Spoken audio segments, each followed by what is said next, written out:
pleasure.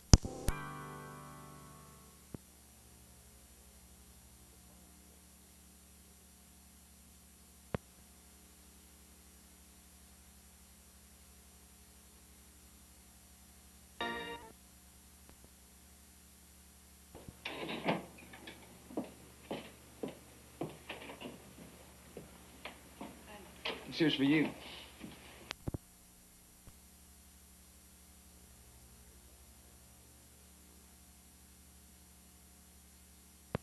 The following presentation is rated TV PG.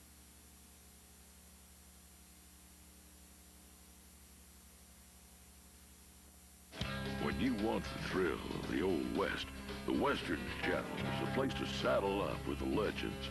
So stick around for another adventure. During the last century of Westerns, the role of women and minorities have been downplayed, if not ignored. With more on that, here's your host, James Garner. The men may have won the West, but it was the women who decorated it. Now, if that sounds sexist, it is. But it's also how Hollywood has treated women. In the 50s, for example, Jane Russell played the leader of an outlaw gang who would do anything to save her man. And Vera Ralston was a gambler just trying to win a man's love. In the 1990s, we began to see more independent women. There was even a true story about a woman who pretended to be a man for 20 years just to survive in the West. We've also seen some change in the way African Americans are portrayed. There was a time when the studios felt white audiences in segregated theaters would only accept black performers in subservient roles. So they totally ignored the historical contributions blacks actually made in settling the West. It was up to independent studios to create Westerns for black audiences. That's how Bill Pickett moved from the rodeo circuit to the silver screen. And big band singer Herb Jeffries rode the range in a series of all-black singing cowboy westerns. But the civil rights movement opened the doors for Woody Strode and others to take more prominent roles in some big-budget westerns. I'm James Garner, and join me this month on the Westerns Channel for a look at how the roles of women and African Americans have changed during the last century of westerns. The Stars Super PAC, up to 12 channels, providing more movies and more choices than anyone else. The Stars Super PAC. Call now to order. Here's what you can see tonight.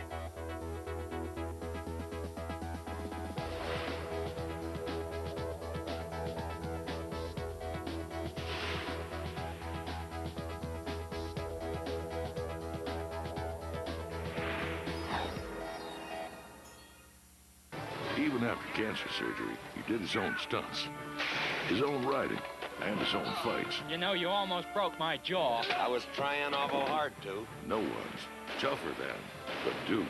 Hey! Dean Martin, Earl Holliman, Michael Anderson Jr., and John Wayne are... We'll be famous like the Dalton brothers.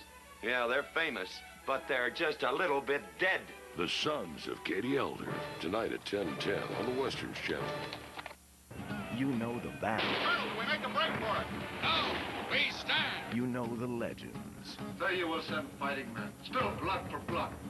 But do you know the truth about what happened at the Battle of Little Bighorn?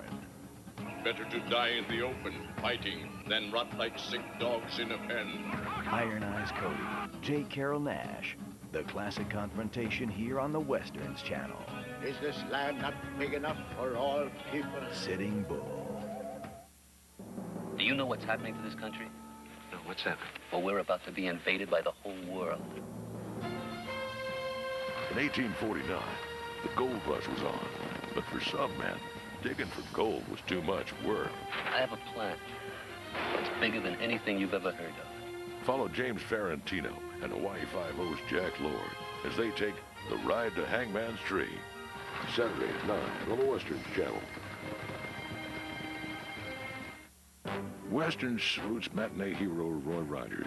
And by the way, all that talk about Roy feuding with Gene Autry was made up to sell tickets. Gene and Roy were very good friends. Over the years, their friendship developed.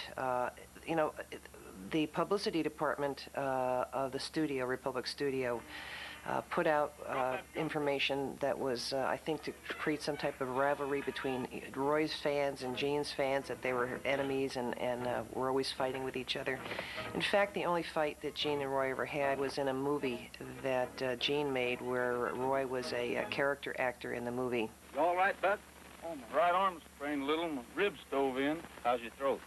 Throat's all right, what? Let's hear you sing. Sing? Yeah, sing. Yodeling. That's all right. But again, they did not fight, and they cared very deeply about each other. They talked to each other all the time, and I think that Roy understood that if it hadn't been for Gene going into the service in World War II, he would never have had a career at all, and there would be no Roy Rogers. So watch for Gene's pal, Roy Rogers, all this month on the Westerns Channel. When you want the thrill of the Old West, the Westerns Channel is a place to saddle up with the legends. So stick around for another adventure. Cloudy all day. All together now. Home on the range. With the deer running, hello play, where seldom is heard a discouraging word, and the skies are not cloudy all day. Yeah, baby. There's a little cowboy in all of us. The Westerns Channel salutes November's matinee hero, Roy Rogers. He was born out Cincinnati way, farmed and cobbled for his pay. Come to California to be a cowboy true. He rode across the silver screen, lived the code and lived the dream. Taught us all just what it means to be a cowboy true. He rode